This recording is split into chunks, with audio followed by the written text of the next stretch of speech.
Students, Bipin ചന്ദ്രയുടെ modern ഇന്ത്യയാണ് നമ്മൾ discuss ചെയ്തുകൊണ്ടിരിക്കുന്നത്. അതിൻ്റെ 4th ചാപ്റ്ററാണ് the structure of government and the economic policies of British empire in India എന്നുള്ളത്. 1757 മുതൽ 1857 വരെയുള്ള കാലഘട്ടത്തിൽ ഗവൺമെൻറ് ഘടനയും ഇന്ത്യയിലെ ബ്രിട്ടീഷ് സാമ്രാജ്യത്തിൻ്റെ സാമ്പത്തിക നയങ്ങളും എന്നുള്ളതാണ് 4ാമത്തെ ചാപ്റ്റർ. നോക്കാം നമുക്ക്. വിശാലമായ സാമ്രാജ്യം ആരുടെ കയ്യിലായി? ഇംഗ്ലീഷുകാരുടെ കയ്യിലായി അല്ലേ? വിശാലമായ സാമ്രാജ്യം ഇംഗ്ലീഷുകാർ നേടിയതിനു ശേഷം ഇന്ത്യയെ നിയന്ത്രിക്കാനും ഭരിക്കാനും തക്കതായിട്ടുള്ള ഭരണരീതികൾ ഈസ്റ്റ് ഇന്ത്യ കമ്പനി സൃഷ്ടിക്കേണ്ടത് അവരുടെ ആവശ്യമായിരുന്നു. 1757 മുതൽ 1857 വരെയുള്ള നീണ്ട കാലഘട്ടത്തിൽ കമ്പനിയുടെ ഭരണനയങ്ങളിൽ കൂടെ മാറ്റങ്ങൾ ഉണ്ടാവാൻ തുടങ്ങി.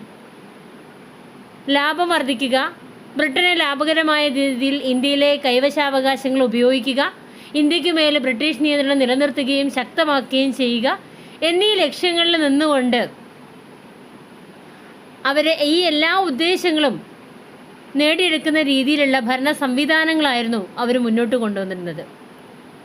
അപ്പോൾ ഈ ഒരു ഉദ്ദേശത്തോടെയാണ് ഇന്ത്യ ഗവൺമെൻറ്റിൻ്റെ ഭരണയന്ത്രം വിഭാവനം ചെയ്തതും ഇന്ത്യ ഗവൺമെൻറ്റിൻ്റെ ഭരണയന്ത്രം അവർ വിഭാവനം ചെയ്തതും വികസിപ്പിച്ചെടുത്തതും. ഇന്ത്യയുമായുള്ള കച്ചവടവും വിഭവ ചൂഷണവും തടസ്സങ്ങളില്ലാതെ നടത്തിക്കൊണ്ടു പോകത്തക്ക വണ്ണം ക്രമസമാധാനം പരിപാലിക്കുന്നതിലാണ് ഈ നിലയിൽ പ്രധാനമായിട്ടും ഊന്നൽ നൽകിയിട്ടുള്ളത്. അപ്പോൾ വിശാലമായിട്ടുള്ള ഒരു സാമ്രാജ്യം നേടിയെടുത്തതിന് ശേഷം ഇന്ത്യയെ നിയന്ത്രിക്കാനും ഭരിക്കാനും തക്കതായിട്ടുള്ള ഭരണരീതികൾ ഈസ്റ്റ് ഇന്ത്യ കമ്പനി സൃഷ്ടിച്ചെടുക്കേണ്ടത് അവരുടെ ആവശ്യമായിരുന്നു. 1757 മുതൽ 1857 വരെയുള്ള ഈ നീണ്ട കാലഘട്ടത്തിൽ കമ്പനിയുടെ ഭരണനയങ്ങളിൽ മാറ്റങ്ങൾ ഉണ്ടാവാൻ തുടങ്ങി.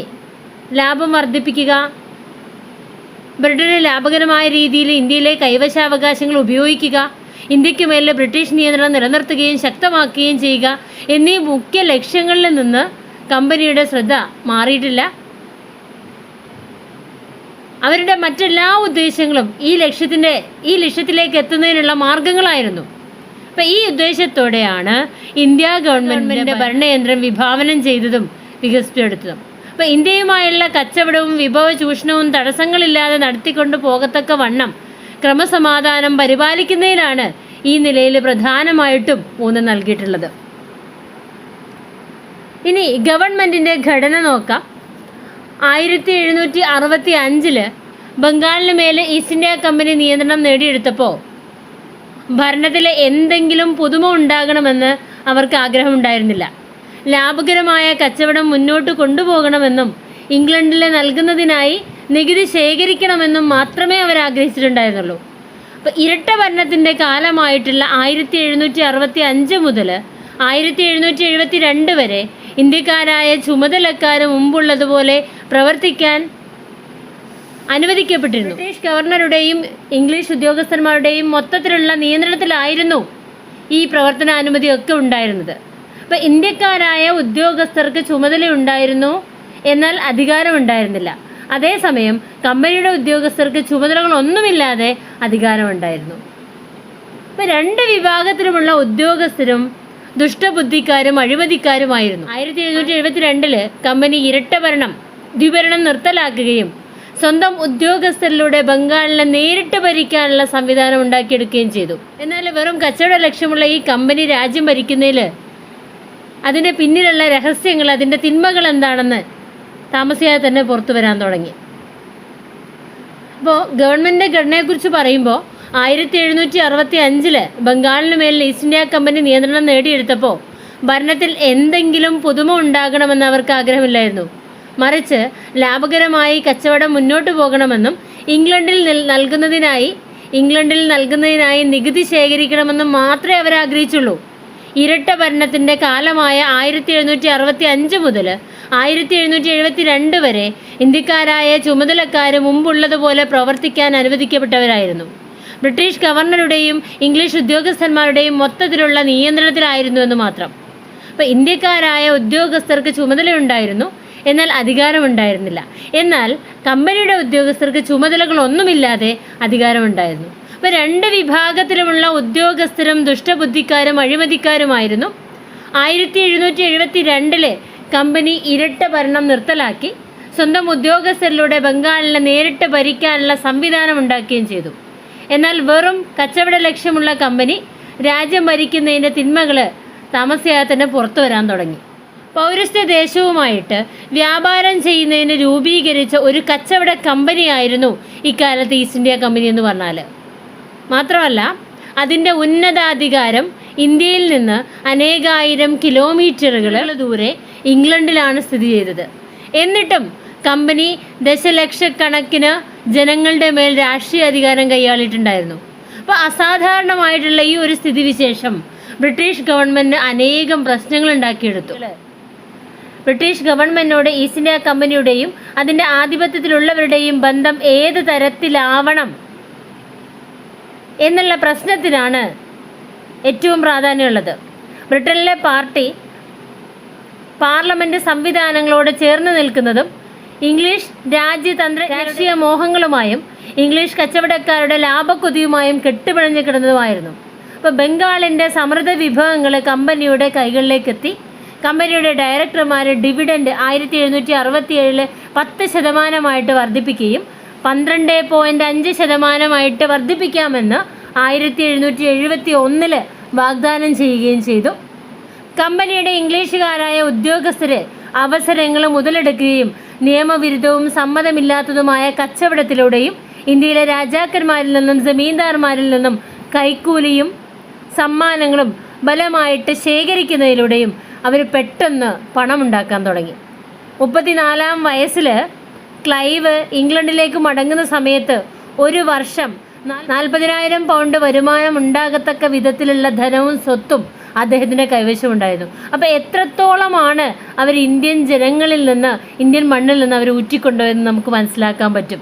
ഇനി കമ്പനിയുടെ ഉയർന്ന ഡിവിഡൻറ്റും അതിൻ്റെ ഉദ്യോഗസ്ഥരെ മാതൃരാജ്യത്തേക്ക് കൊണ്ടുവന്ന വിസ്മയകരമായിട്ടുള്ള ധനവും ബ്രിട്ടീഷ് സമൂഹത്തിലെ മറ്റു വിഭാഗങ്ങൾക്കിടയിൽ അസൂയ ഉണ്ടാകാൻ കാരണമായി.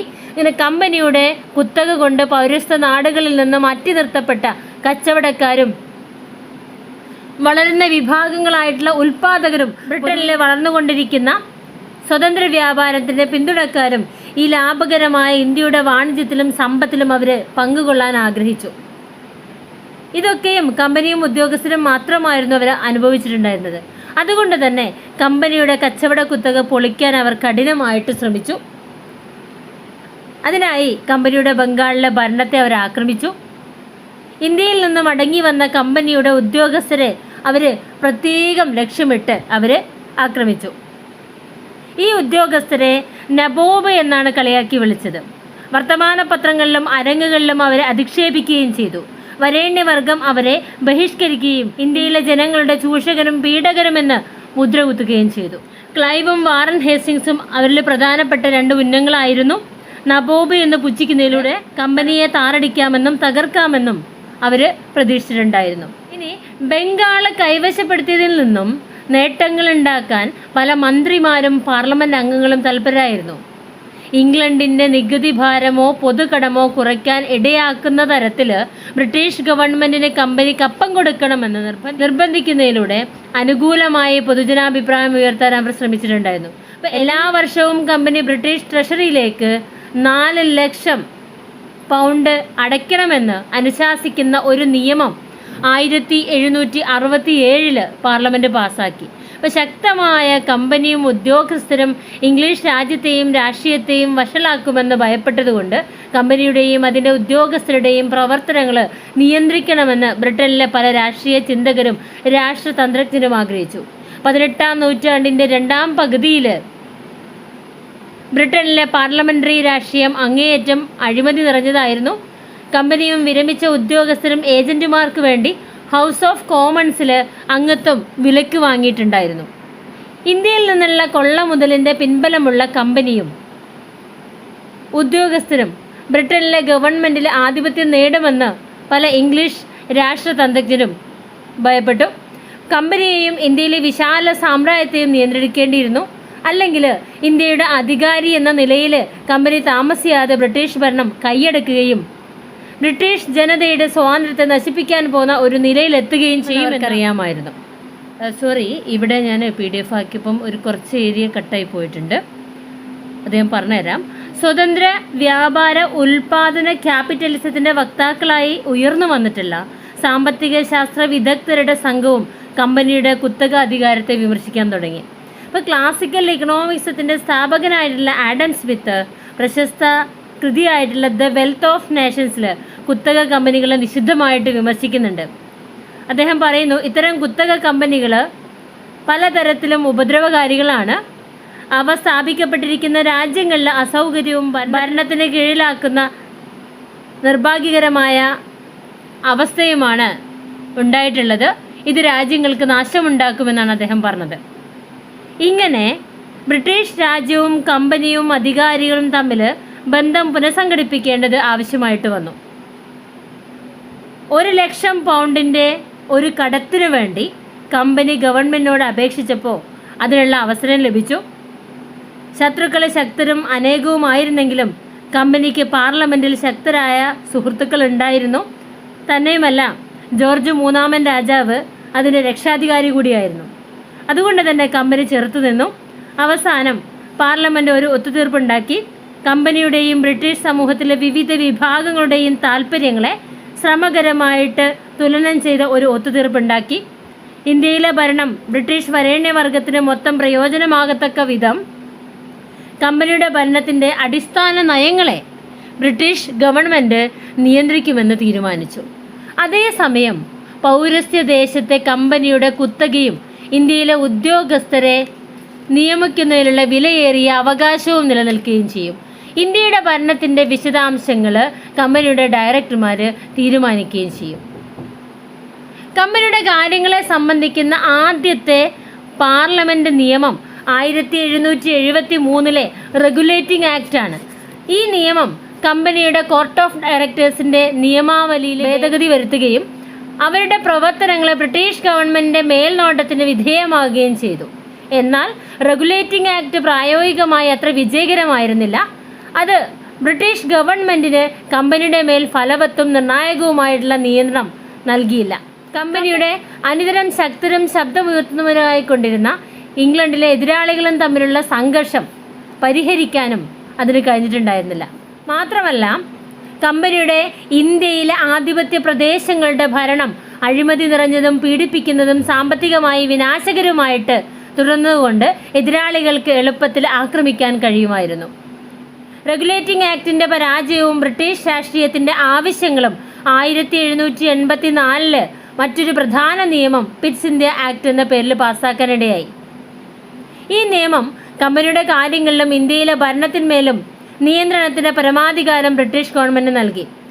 ഇന്ത്യയുടെ കാര്യങ്ങൾ നോക്കാനായി ബോർഡ് ഓഫ് കൺട്രോൾ എന്ന് പ്രസിദ്ധി നേടിയ 6 കമ്മീഷണർമാർ ഈ നിയമം നിയോഗിച്ചു. ഇവരിൽ 2 ക്യാബിനറ്റ് മന്ത്രിമാരുണ്ടായിരുന്നു. Board of control court of ഡയറക്ടേഴ്സിനെയും ഇന്ത്യ ഗവൺമെൻറ്റിനെയും നിയന്ത്രിക്കുകയും നയിക്കുകയും ചെയ്തു. ഇന്ത്യ ഗവൺമെൻറ് ഗവർണർ ജനറലിൻ്റെയും 3 പേരടങ്ങുന്ന ഒരു കൗൺസിലിൻ്റെയും ചുമതലയിലാക്കി. അതായത് ഒരാളുടെയെങ്കിലും പിന്തുണ നേടാനായെങ്കിൽ വിചാരിക്കുന്ന പോലെ ഗവർണർ ജനറലിന് കാര്യങ്ങൾ നടത്തിക്കൊണ്ടുപോകാൻ കഴിയും. യുദ്ധം, നയതന്ത്രം, ഭൂനികുതി വരുമാനം എന്നീ കാര്യങ്ങളിൽ ബോംബെ, മദ്രാസ് പ്രസിഡൻസികളെ ബംഗാളിൻ്റെ മേൽനോട്ടത്തിലാക്കി. ഈ നിയമം പാസ്സാക്കിയതോടുകൂടി ഇന്ത്യയിലെ ബ്രിട്ടീഷ് യുദ്ധങ്ങളുടെ ഒരു പുതിയ ഘട്ടം തുടങ്ങി. ഈസ്റ്റ് ഇന്ത്യ കമ്പനി ബ്രിട്ടീഷ് രാഷ്ട്രത്തിൻ്റെ നയങ്ങൾ പ്രാവർത്തികമാക്കുന്ന ഒരു ഏജൻസിയായ സമയത്ത് ബ്രിട്ടൻ്റെ ഭരണവർഗങ്ങളിലെ എല്ലാ വിഭാഗങ്ങളുടെയും താല്പര്യങ്ങൾ ഇന്ത്യ നിന്നുകൊടുക്കണമെന്നായി. ഇന്ത്യയിലെയും ചൈനയിലെയും കച്ചവട കുത്തകയ്ക്ക് പോറലേൽക്കാതെ രക്ഷിക്കാൻ കഴിഞ്ഞതുകൊണ്ട് കമ്പനിക്ക് സംതൃപ്തിയായി. ഇന്ത്യയിലെ ബ്രിട്ടീഷ് ഉദ്യോഗസ്ഥരെ നിയമിക്കുകയും നിയന്ത്രിക്കുകയും ചെയ്യുക എന്ന ലാഭകരമായിട്ടുള്ള അവകാശം കമ്പനിയുടെ ഡയറക്ടർമാരെ നിലനിർത്തി. മാത്രമല്ല, ഇന്ത്യ ഗവൺമെൻറ് നടത്തിക്കൊണ്ടു പോകേണ്ട ചുമതല കമ്പനിയുടേതായിരുന്നു. ഇന്ത്യ ഗവൺമെൻറ്റിൻ്റെ ഭരണം 1857 വരെ നടത്തിക്കൊണ്ടുപോയതിൻ്റെ പൊതുവായ ചട്ടക്കൂട് പിറ്റ്സ് ഇന്ത്യ ആക്ട് തയ്യാറാക്കിയപ്പോൾ പിൽക്കാലത്ത് നിയമങ്ങൾ അനേകം പ്രധാന മാറ്റങ്ങൾ കൊണ്ടുവരികയും ക്രമേണ കമ്പനിയുടെ അധികാരങ്ങളും പദവികളും കുറയാൻ തുടങ്ങുകയും ചെയ്തു. ഇന്ത്യയിലെ സാമ്രാജ്യത്തിൻ്റെ സുരക്ഷയുടെയും സമാധാനത്തിൻ്റെയും താല്പര്യങ്ങളുടെയും കാര്യത്തിൽ കൗൺസിലിനെ മറികടന്ന് തീരുമാനമെടുക്കാൻ 1786 ഗവർണർ ജനറലിന് അധികാരം നൽകി. 1813 ചാർട്ടർ ആക്ട് പ്രകാരം ഇന്ത്യയിലെ കമ്പനിയുടെ കച്ചവട കുത്തക അവസാനിപ്പിക്കുകയും ഇന്ത്യയുമായുള്ള കച്ചവടം എല്ലാ ബ്രിട്ടീഷ് പ്രജകൾക്കും വേണ്ടി തുറന്നു കൊടുക്കുകയും ചെയ്തു. എന്നാൽ തേയില വ്യാപാരവും ചൈനയുമായുള്ള വ്യാപാരവും അപ്പോഴും കമ്പനിക്ക് മാത്രം അവകാശപ്പെട്ടതായിരുന്നു. ഇന്ത്യയുടെ ഗവൺമെൻറ്റും ഭൂനികുതിയും കമ്പനിയുടെ കൈവശം തന്നെ തുടർന്നു. ഇന്ത്യയിലെ ഉദ്യോഗസ്ഥരെ തുടർന്നും കമ്പനി തന്നെ നിയമിച്ചു. 1833 ചാർട്ടർ ആക്ട് പ്രകാരം തേയില വ്യാപാരത്തിലും ചൈനയുമായുള്ള വ്യാപാരത്തിലും കമ്പനിയുടെ കുത്തക അവസാനിപ്പിച്ചു. അതേസമയം കമ്പനിയുടെ കടങ്ങൾ ഇന്ത്യ ഗവൺമെൻറ് ഏറ്റെടുക്കുകയും ഓഹരി ഉടമകൾക്ക് 10.5% ഡിവിഡൻഡ് കൊടുക്കുകയും വേണം. ബോർഡ് ഓഫ് കൺട്രോളിൻ്റെ കർശനമായ നിയന്ത്രണത്തിൽ കമ്പനി ഇന്ത്യ ഗവൺമെൻറ് പ്രവർത്തിപ്പിച്ചു. ഇങ്ങനെ പാർലമെൻറ്റിൻ്റെ മുകളിൽ പറഞ്ഞ വ്യത്യസ്ത നിയമങ്ങൾ കമ്പനിയെയും ഇന്ത്യാ ഭരണത്തെയും ബ്രിട്ടീഷ് ഗവൺമെൻറ്റിന് തീർത്തും വിധേയമാക്കി. അതേസമയം 6000 മൈൽ ദൂരത്തു നിന്നും ഇന്ത്യയുടെ ദൈനംദിന ഭരണം നടത്തുകയോ അതിന് മേൽനോട്ടം വഹിക്കാൻ പോലും കഴിയുകയോ സാധിക്കില്ലെന്ന് അംഗീകരിക്കപ്പെട്ടു. അതുകൊണ്ട് ഇന്ത്യയിലെ പരമാധികാരം ഗവർണർ ജനറൽ ഉൾക്കൊള്ളുന്ന ഒരു കൗൺസിലിനെ ഏൽപ്പിച്ചു. പ്രധാനപ്പെട്ട കാര്യങ്ങളിൽ കൗൺസിലിനെ മറികടക്കാൻ അധികാരമുണ്ടായിരുന്ന ഗവർണർ ജനറൽ ഇന്ത്യയുടെ യഥാർത്ഥ പ്രാബല്യത്തിലുള്ള ഭരണാധികാരിയായി മാറി. അദ്ദേഹം ബ്രിട്ടീഷ് ഗവൺമെൻറ് നേരിട്ടുള്ള മേൽനോട്ടത്തിലും നിയന്ത്രണത്തിലും മാർഗദർശനത്തിലും പ്രവർത്തിച്ചു. ലക്ഷ്യങ്ങൾക്കുതകുന്ന ഒരു പുതിയ ഭരണ സംവിധാനം ബ്രിട്ടീഷുകാർ ഇന്ത്യയിൽ സൃഷ്ടിച്ചു. എന്നാൽ നാം ഈ സമ്പ്രദായത്തിൻ്റെ സവിശേഷതകൾ ചർച്ച ചെയ്യുന്നതിന് മുമ്പ് അത് ഏത് ലക്ഷ്യങ്ങൾക്ക് വേണ്ടിയാണ് വിഭാവനം ചെയ്യപ്പെട്ടതെന്ന് ആദ്യം പരിശോധിക്കുന്നത് നന്നായിരിക്കും. ഒരു രാജ്യത്തിലെ ഭരണ സംവിധാനത്തിൻ്റെ മുഖ്യ പ്രവർത്തനം ഭരണാധികാരികളുടെ ലക്ഷ്യങ്ങളും ഉദ്ദേശങ്ങളും നടപ്പിലാക്കുക എന്നതാണ്. കമ്പനി മുതൽ ലങ്കാഷെയറിലെ ഉൽപ്പാദകർ വരെ വിവിധ ബ്രിട്ടീഷ് താൽപ്പര്യങ്ങൾക്ക് പരമാവധി നേട്ടമുണ്ടാക്കി കൊടുക്കാൻ ഇന്ത്യയെ സാമ്പത്തികമായി ചൂഷണം ചെയ്യുക എന്നതായിരുന്നു ബ്രിട്ടീഷുകാരുടെ പ്രധാനപ്പെട്ട ലക്ഷ്യം. 1793 ഗവർണർ ജനറലായ കോൺവാലിസ് പ്രഭു ബംഗാൾ ഗവൺമെൻറ്റിൻ്റെ 2 പ്രധാന ലക്ഷ്യങ്ങൾ നിർവഹിക്കുന്നുണ്ട്. അത് രാഷ്ട്രീയ സുരക്ഷ ഉറപ്പാക്കുകയും ഇന്ത്യ കമ്പനിക്കും ബ്രിട്ടീഷ് രാഷ്ട്രത്തിനും ഈ രാജ്യത്തെ ആധിപത്യം കൊണ്ട് കഴിയുന്നത്ര നേട്ടമുണ്ടാക്കി കൊടുക്കുകയും വേണം എന്നുള്ളതാണ്. അതേസമയം കീഴടക്കപ്പെട്ടതിൻ്റെയും വിദേശ ഭരണത്തിൻ്റെയും മുഴുവൻ ചെലവുകളും ഇന്ത്യയെ കൊണ്ട് വഹിപ്പിക്കുകയും വേണമായിരുന്നു. 1757 മുതൽ 1857 വരെയുള്ള ഇന്ത്യയിലെ ബ്രിട്ടീഷ് സാമ്പത്തിക നയങ്ങളെക്കുറിച്ച് നമുക്ക് നെക്സ്റ്റ് വീഡിയോയിൽ നോക്കാം. Okay, thank you.